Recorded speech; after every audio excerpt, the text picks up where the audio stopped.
Ce que Jung a identifié il y a presque un siècle explique exactement pourquoi, à partir du moment où tu comprends le jeu du narcissique, il perd tout pouvoir sur toi. Pas seulement une partie, pas seulement dans les bons jours, tout, définitivement. Et c'est précisément cela qu'il craint le plus au monde, que tu vois enfin les rouages de la machine, que tu comprennes les règles d'un jeu qu'il a mis des années à te cacher. Parce que ce jeu ne fonctionne que dans l'obscurité, que dans ton ignorance, que dans ta confusion. Et Jung l'a écrit avec une lucidité qui me bouleverse encore aujourd'hui. Ce qui n'est pas rendu conscient se manifeste dans ta vie comme le destin. Le narcissique comptait sur ton inconscience, sur ta bonne foi, sur ton incapacité à imaginer que quelqu'un puisse délibérément construire une réalité fausse pour te contrôler.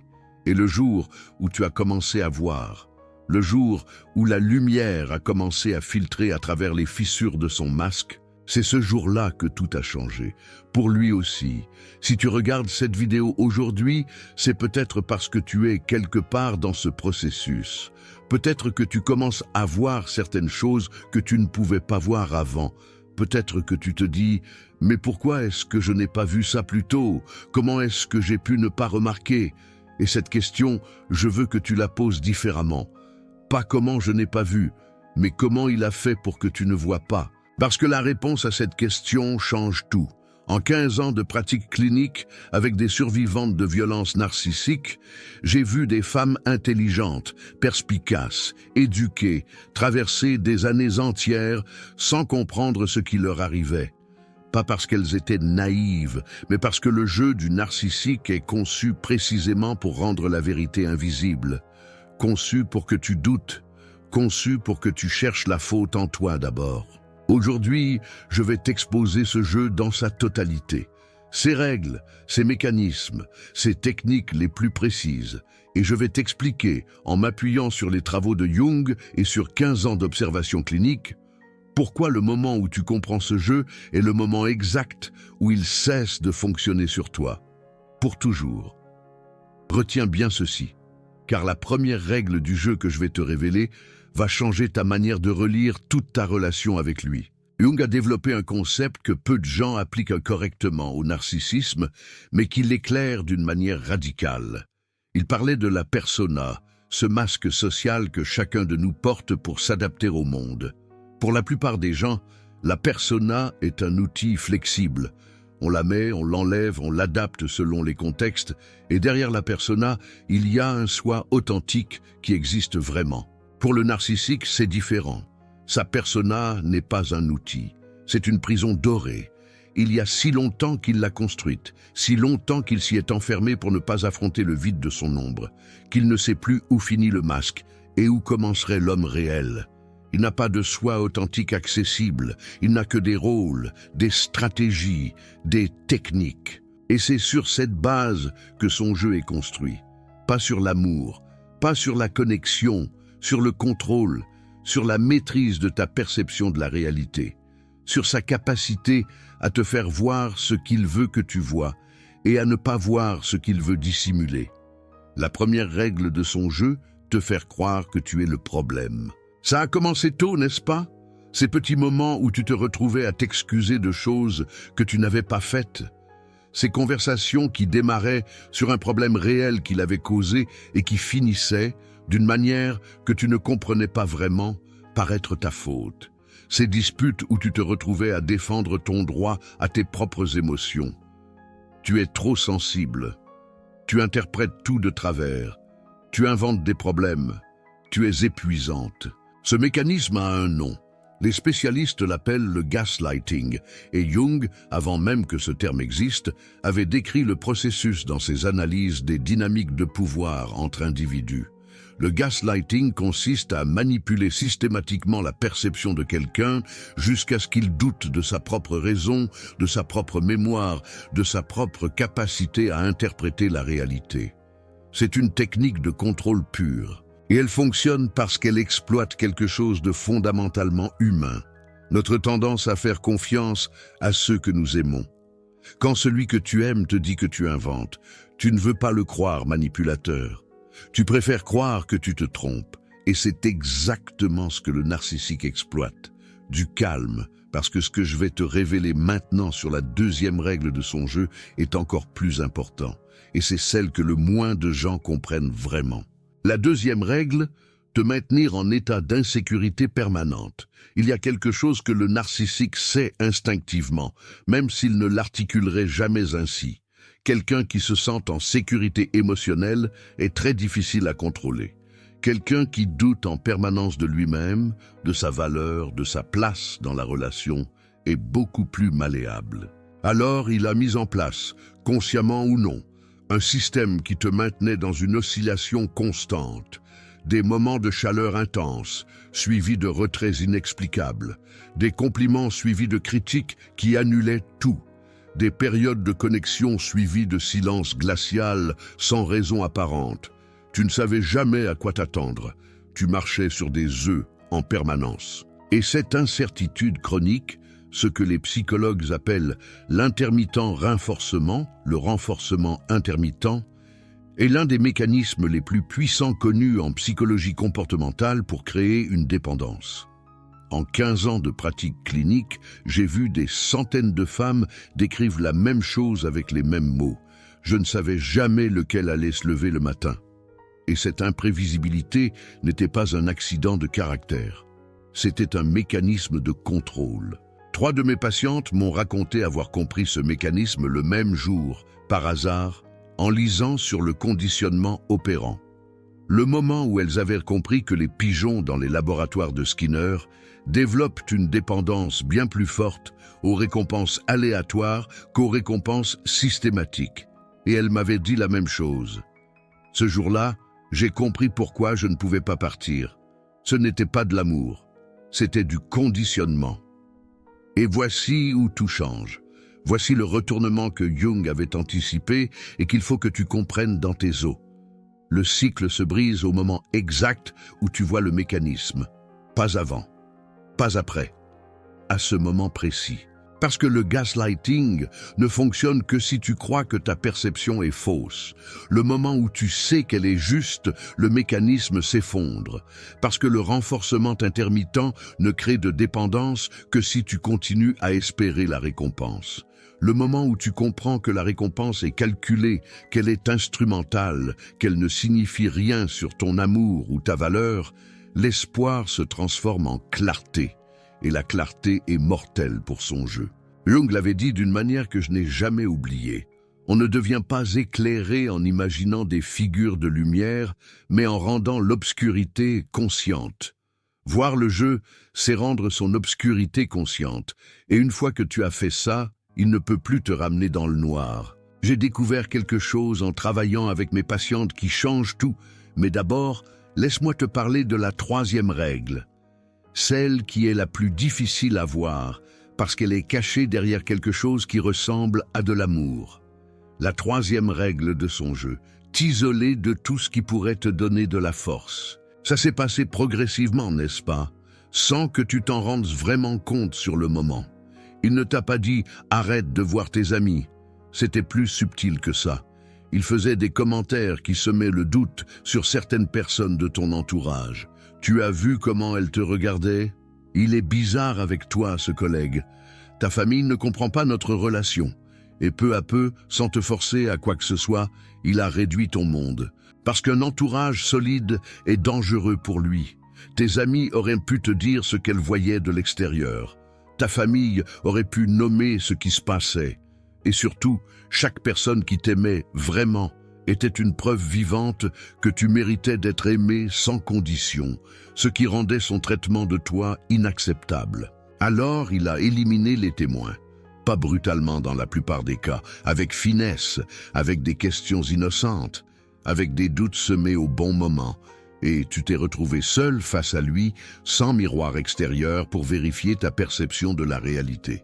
C'est là que le gaslighting devient vraiment efficace, quand il n'y a plus personne pour te confirmer que ce que tu ressens est réel. Ce qui me touche le plus dans les témoignages que mes patientes me partagent, c'est qu'elles décrivent presque toutes le même moment de révélation.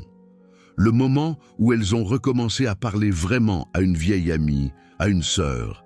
et ont vu dans ses yeux l'inquiétude, la reconnaissance de quelque chose que cet ami voyait depuis longtemps et n'avait pas su comment dire. Et elles m'ont décrit ce moment comme un choc, comme se réveiller d'un rêve très long. La quatrième règle, et c'est là que son jeu devient vraiment visible dans toute sa mécanique. Utiliser tes propres forces comme arme contre toi. Tu es empathique? Il va t'amener à comprendre ses souffrances au point de minimiser les tiennes. Tu es généreuse. Il va créer des situations où tu te sens obligé de donner encore plus, au point de t'épuiser. Tu crois en la loyauté? Il va utiliser cette valeur pour te maintenir dans une relation qui ne mérite plus ta loyauté depuis longtemps. Tu as peur de blesser les autres? Il va te mettre dans des situations où partir semble cruel, où rester semble la seule option humaine. Jung avait identifié ce phénomène dans sa théorie des archétypes. L'archétype du trompeur, le trickster, est précisément celui qui retourne les forces de l'autre contre lui, qui transforme ses qualités les plus authentiques en point de vulnérabilité. Et le narcissique, qu'il en soit conscient ou non, incarne cet archétype à la perfection. Ça semble insurmontable, dit comme ça. Mais voici ce que personne ne t'a encore expliqué clairement, et c'est la clé de tout ce que nous explorons aujourd'hui. Chacune de ces 4 règles, le gaslighting, l'insécurité permanente, l'isolement, le retournement de tes forces, chacune d'elles a un point d'effondrement précis, un moment où elle cesse de fonctionner. Et ce point d'effondrement est toujours le même, la conscience. Le gaslighting s'effondre quand tu sais que ta perception est valide. L'insécurité s'effondre quand tu comprends que les oscillations sont calculées et non pas le reflet de ta valeur. L'isolement s'effondre quand tu reconnectes avec des personnes qui te voient vraiment. Le retournement de tes forces s'effondre quand tu comprends que tes qualités ne sont pas des défauts déguisés, mais des richesses que tu as le droit de protéger. Et voilà pourquoi comprendre son jeu te rend inaccessible. Parce que son jeu entier repose sur ton ignorance de ses mécanismes, sur ta bonne foi, sur ta difficulté à imaginer que quelqu'un puisse délibérément te manipuler de cette façon systématique. Et le jour où tu sais, le jour où tu vois, son jeu n'a plus de terrain où s'installer. Il frappe dans le vide. Il manipule une femme qui n'est plus là, à l'endroit où il vise. Mais voici quelque chose que je dois t'expliquer avec précision, parce que beaucoup de femmes font une erreur à ce stade qui les maintient encore dans une forme de dépendance plus subtile. Comprendre son jeu ne signifie pas comprendre pourquoi il est ainsi. Ce sont 2 choses radicalement différentes, et je vois cette confusion toutes les semaines dans mon cabinet. Une patiente comprend les mécanismes, elle voit le gaslighting, elle voit le renforcement intermittent, elle voit l'isolement. Et alors elle commence à chercher les raisons.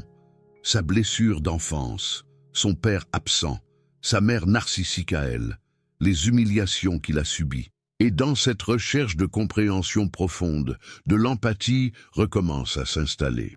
Et cette empathie, encore une fois, devient le terrain de sa prochaine manipulation. Jung l'avait vu. Il écrivait que l'archétype du trompeur n'a pas besoin de ta compassion pour changer. Il a besoin de ta compassion pour continuer. Ce ne sont pas les mêmes choses. Tu peux comprendre qu'il est cassé sans te sentir responsable de le réparer. Tu peux voir d'où vient sa blessure sans décider que c'est ton rôle de la guérir. Tu peux avoir de la compassion pour l'enfant qu'il a été sans avoir à subir l'adulte qu'il est devenu. Cette distinction est une des plus importantes que j'ai jamais apprises, personnellement et professionnellement. Comprendre son histoire, c'est intellectuel. Te protéger de son comportement, c'est vital. J'ai mis des années à faire cette distinction dans ma propre vie, à comprendre que compassion et sacrifice ne sont pas synonymes, que voir la souffrance de quelqu'un ne m'oblige pas à devenir le remède à cette souffrance, surtout quand ce quelqu'un utilise ma compassion comme une entrée pour continuer à me faire du mal. C'est l'une des leçons les plus douloureuses et les plus libératrices que j'ai jamais traversées. Et voici maintenant la partie que je veux que tu gardes pour toujours, celle que je veux te donner comme un outil concret et permanent. Quand le narcissique réapparaît dans ta vie, et il réapparaît presque toujours, il change de tactique, parce qu'il a senti que les anciennes ne fonctionnent plus. Et tu dois reconnaître ces nouvelles tactiques, aussi clairement que tu as appris à reconnaître les premières. La tactique du retour repenti. Il revient avec des excuses. Parfois des excuses très élaborées qui montrent qu'il a apparemment réfléchi, compris, changé. Et une partie de toi, la partie qui a voulu que cet homme soit vraiment capable d'amour, voudra le croire. Jung appelait ça la projection.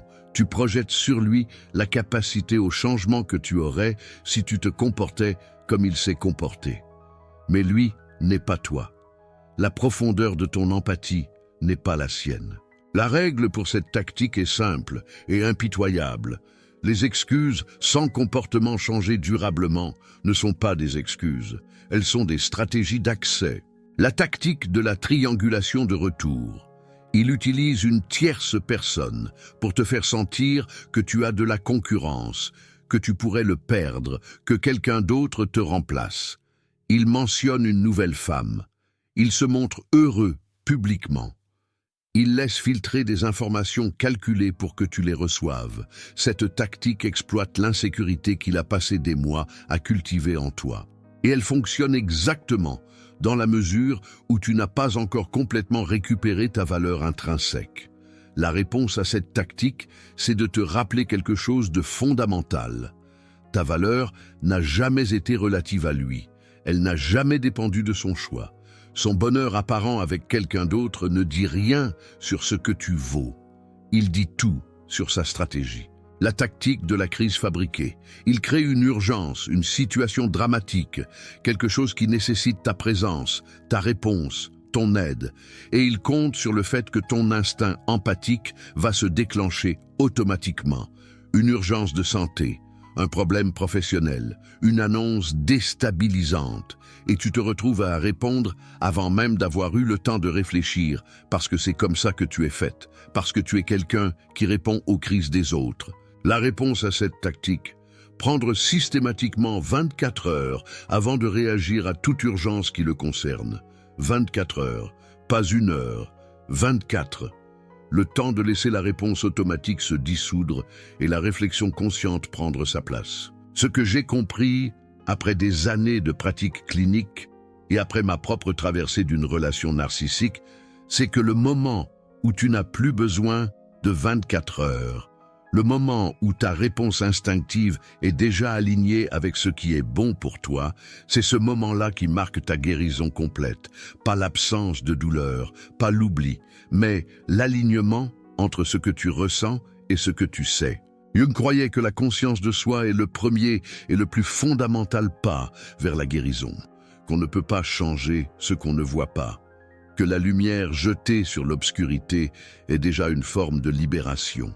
Tu viens de recevoir de la lumière, tu viens de voir les mécanismes, les règles, les tactiques, tu viens de comprendre pourquoi son jeu ne peut plus t'atteindre maintenant que tu le vois.